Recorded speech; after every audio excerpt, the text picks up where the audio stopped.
नमस्कार, स्वागत है आपका के न्यूज में। आप देख रहे हैं हमारा खास कार्यक्रम मंथन और मैं हूं आपके साथ विशाल पंडित। आज मंथन में बात होगी वन नेशन वन इलेक्शन पर।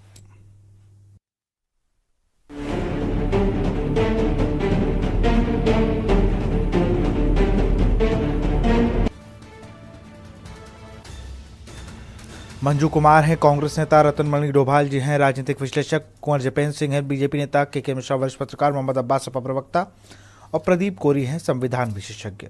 सबसे पहले मैं रुख करूंगा प्रदीप कोरी जी का। प्रदीप जी, अगर बात की जाए तो सबसे पहले लोग ये कहते हैं ना कि संविधान खतरे में आजकल बहुत चल रहा है।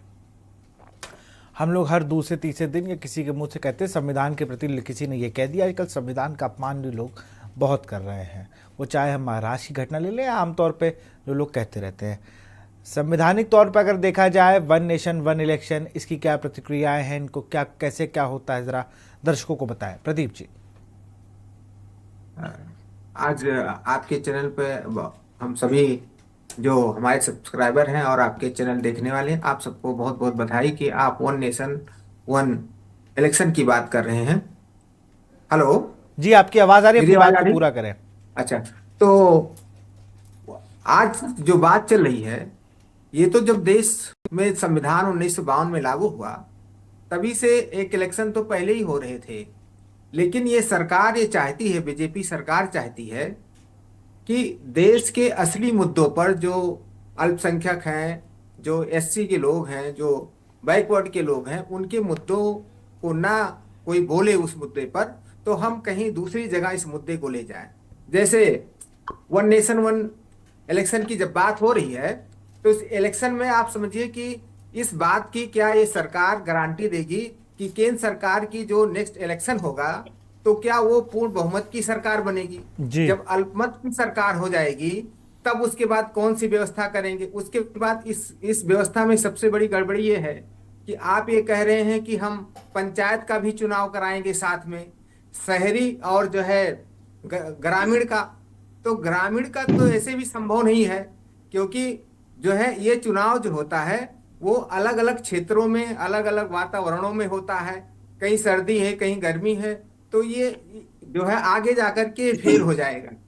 अच्छा, विपक्ष क्या कर रहा है कि जब रामनाथ कोविंद समिति बनी वन नेशन वन पे वन इलेक्शन की, तो सर आपको बताना चाहते हैं कि जी कहीं भी जो विपक्ष है इस मुद्दे को जो जनता के बीच ले जाना चाहिए, ये वो सोती रही। पूरे जब से ये समिति बनी है तब से विपक्ष बिल्कुल सोता रहा। जब इसके सर पर जब बिल पास हो जाता है तब ये चिल्लाने का काम करता है। जैसे अभी जो उपराष्ट्रपति के खिलाफ 14 दिन का टाइम नहीं है, लेकिन वो नोटिस भेज करके रखी है। तो कहीं न कहीं जो विपक्ष है वो मुद्दे को संवैधानिक रूप से पीछे जो है उठा नहीं पा रही है, संवैधानिक रूप से पीछे रह जाती है। जी संविधान को कोई पढ़ता नहीं है। इस देश में संविधान 1952 में जब लागू हो गया, उसके बाद से संविधान पर कोई भी पार्टी, चाहे वो अखिलेश की पार्टी रही उत्तर प्रदेश में, चाहे मायावती जी रही हो, इन लोगों ने भी संविधान को कहीं स्कूलों में या अपने कैडरों में पढ़ाने का काम नहीं किया। जी आज जो समस्या है वो सबसे बड़ी समस्या है। जिस देश के संविधान को लोग बचाने की बात करते हैं, उसको बताने की बात नहीं करते हैं। सर हमारी बात समझ रहे हैं ना? बिल्कुल बिल्कुल। हम बताने का, जब तक हम बात जानेंगे नहीं तो बचाएंगे क्या। हमारा जमीन है, हमारा घर है, अगर हम उसको जान जाएंगे ये मेरा घर है, अगर हम जान जाएंगे कि न्यूज चैनल हमारा है, जी तो अगर कोई इस पर हाथ लगाएगा तो जरूर हम इसके, जितना भी हमारे पास बल होगा, आपके पास बल होगा, जो जान रहा होगा कि न्यूज हमारा है, तो उसको बचाने की कोशिश करेगी। अगर हम नहीं जान रहे तो मेरे सामने ही बर्बाद हो रहा होगा, तो हम इसको बर्बाद होते देखेंगे। और कोई कहता रहे बचाओ बचाओ, बचाने वाले से काम बनने वाला नहीं है। जी तो हम सभी अपने दर्शकों से कहना चाहते हैं कि जो के न्यूज है, इस चैनल के द्वारा जो असली मुद्दे उठाए जाते हैं, वास्तव में आप सब इसके लिए आभारी हैं। और ये बात जो आज वन नेशन वन इलेक्शन की बात चल रही है, आने वाले दिन में ये झूठा हो जाएगा। हर राज्यों का चुनाव बहुमत से, इस समय देखिए कई जगह पर जो है बहुमत नहीं हो रहा है। दूसरा नंबर क्या है कि जब तक ईवीएम है, इलेक्ट्रॉनिक वोटिंग मशीन कांग्रेस उठाती है, यही कांग्रेस लेकर के आई, लेकिन अब कांग्रेस जहां जीत जाती है वहां तो चुप हो जाती है।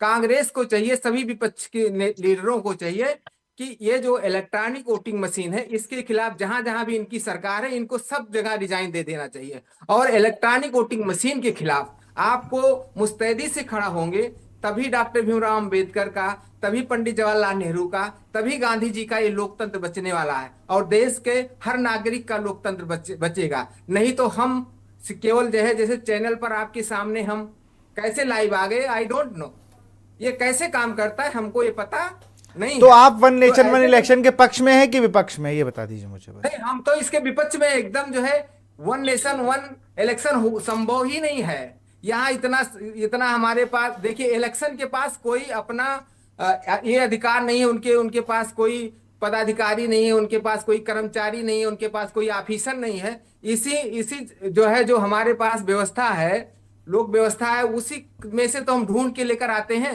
जब पूरा देश चुनाव में लग जाएगा तो कहाँ कहाँ फोर्स जाएगी, कौन लोग उसको जो है इस व्यवस्था को देंगे, कौन वोटिंग मशीन पकड़ेगा, कौन गिनती करेगा, सब तो अव्यवस्थित हो जाएगा। क्या ये संभव है एक दिन एक साथ चुनाव कराना? भारत जो है दुनिया में 7वें नंबर का देश है और आबादी में इस समय नंबर 1 का हो गया है जी। ये असंभव है। इसके लिए हम बार बार कहते हैं कि चाहे वो विपक्ष हो और चाहे पक्ष हो, दोनों लोग मिलकर के फिर से एक बार इस पर बात करना चाहिए और एक सही दिशा में देश को ले जाना चाहिए। वन इलेक्शन वन नेशन संभव नहीं है। चलिए बिल्कुल, मैं कुंवर जी सर। दीपेंद्र प्रदीप जी, ये जो केवल नाम बदलना जानते हैं, बीजेपी का काम केवल रह गया है कि नाम, जैसे आप समझिए कि जो योजना आयोग था उसको नीति आयोग बना दिया। जो धरातल पर इनकी योजना होती है वो सब बेकार होती है। न स्वास्थ्य की बात करेंगे, न शिक्षा की बात करेंगे, न रोजगार की बात करेंगे। इलेक्शन जो रामनाथ कोविंद जी की समिति बनी वो कहां कहां पर लोगों से इसके बारे में इंक्वायरियां किया कि अपने सुझाव मांगे, कहां पर जो है कोई जो है राजनीतिक या पत्रकार के लोग जो है या जो बुद्धिजीवी लोगों से देश में पूछना चाहिए कि नहीं पूछना चाहिए। ये देश लोकतंत्र से चल रहा है कि जो हिटलर शाही से चल रहा है? जो मोदी जी बुद्धिजीवियों की राय ली गई है। एक सेकंड मेरी बात सुन लीजिए, एक सेकंड। स्वास्थ्य में काफी काम हुआ है, स्वास्थ्य क्षेत्र में काफी काम हो रहा है। भ्रष्टाचार पर अंकुश और अधिकारियों की मनमानी पर अंकुश नहीं लगा पा रही है भाजपा। इस देश में 2011 के बाद जो है जनगणना नहीं हो पा रही है, वो आप जनगणना नहीं करा पा रहे हैं पूरे देश से, तो आप जो है इलेक्शन कैसे कराएंगे? आप जनगणना क्यों नहीं करा रहे हैं? इसकी बात कोई पार्टी या जो है हमारे लोग क्यों नहीं जनगणना करा रहे हैं? आपको जनगणना कराना चाहिए। आपका कोई आंकड़ा है? जब आपके पास कोई आंकड़ा नहीं है, शिक्षा का आंकड़ा नहीं है, आपके पास लोगों का आंकड़ा नहीं है, आपके पास बीमारी का आंकड़ा नहीं है, जनगणना से सारे आंकड़े आते हैं, फिर भी आप आंकड़ा देना नहीं चाहते हैं। जो मोदी जी कहते हैं वही सही है, ये सही नहीं हो सकता है। माने हम लोग भी जी, अरे भाई आप सुन ही नहीं रहे हैं। आप कोई भी चीज जो है, जब इस देश में कोई चीज होता है, जैसे आपने बहुत पहले हम लोग जब पढ़ते थे तो हमारे यहाँ रोजगार दफ्तर होता था, आपने रोजगार दफ्तर बंद कर दिया। इससे जो एजुकेशन के लोग हैं वो उसको पता ही नहीं चलेगा कौन लोग बीटेक है, कौन लोग पॉलिटेक्निक है, कौन लोग एमए बीए हैं। आप उनको नौकरी नहीं देते हैं। जब आप सारे संस्था को बंद कर दे रहे हैं, जो हमको पीछे से ग्राफ देते हैं कि कहां कहां से बेरोजगारी है, कहां कहां से जो है कमियां आ रही हैं, तो उसको तो आप बंद कर दे रहे हैं। आप 14 साल से जो ऊपर हो गए, आप 21 में करना चाहिए था, अभी 25 होने जा रहा है। आप जनगणना क्यों नहीं करा रहे हैं? केवल इसलिए कि जातीय जनगणना नहीं होगी, रोक। अरे भाई जातीय गणना मत कराइए, कम से कम जनगणना तो अपने देश का आंकड़ा तो बताइए ना, कितनी जनसंख्या हो गई। मोदी जी जो कहते हैं वही आंकड़ा आप पेश करते हैं। क्यों पेश करते हैं? और विपक्ष से भी कहना चाहती हूँ, अब वो कहते हैं 140 125 करोड़ कभी कहा, आप कहते हैं 140 करोड़ जनता का सलाम। अरे वो आंकड़ा मोदी जी कहां सपने में आ गया क्या आपको? आपके पास कोई आंकड़ा नहीं है। वन नेशन वन इलेक्शन के द्वारा देश में आप जो है आंतरिक कलह उत्पन्न करना चाहते हैं। सरकार में कहीं से भी स्थिति। चलिए प्रदीप जी, मैं रोकूंगा। मंजू जी जल्दी से अपनी बात को रखें, जल्दी से। पार्टी के विरोधी नहीं है, लेकिन इस देश में जो है गृह युद्ध की स्थिति आ रही है। चलिए मैं रोकूंगा प्रदीप जी, मैं रोकूंगा आपको। प्रदीप जी मैं रोकूंगा। मंजू जल्दी से अपनी बात को रखें। आपको कह रहे हैं कि तुम इस घर में नहीं रहने पाओगे। चलिए केके जी आपको भी रोकूंगा। मंजू जल्दी से अपनी बात को रखें। मैं आप दोनों को रोकूंगा। दीपेंद्र जी चलिए प्रदीप जी मैं आपको रोकूंगा। मंजू जी अपनी बात को रखें। मंजू जी अपनी बात को रखें। आंतरिक कला नहीं आएगी। आप सोचिए ना, अभी एक मध्य प्रदेश कला अलग बात हिंदू होती है। के प्रदीप जी मुद्दे से मत भटके भाई, मुद्दे से मत। जब ये विधेयक सदन में लाया जाता है तब क्या होता है? फिलहाल विपक्ष इसके लिए एक साथ खड़ा है और ये कह रहा है इससे कुछ नहीं होने वाला, देश में और भी तमाम चीजें जिन्हें पहले इस विधेयक से पहले किया जाना चाहिए। फिलहाल मंथन में इतना ही। देख रहे के न्यूज़ इंडिया। नमस्कार।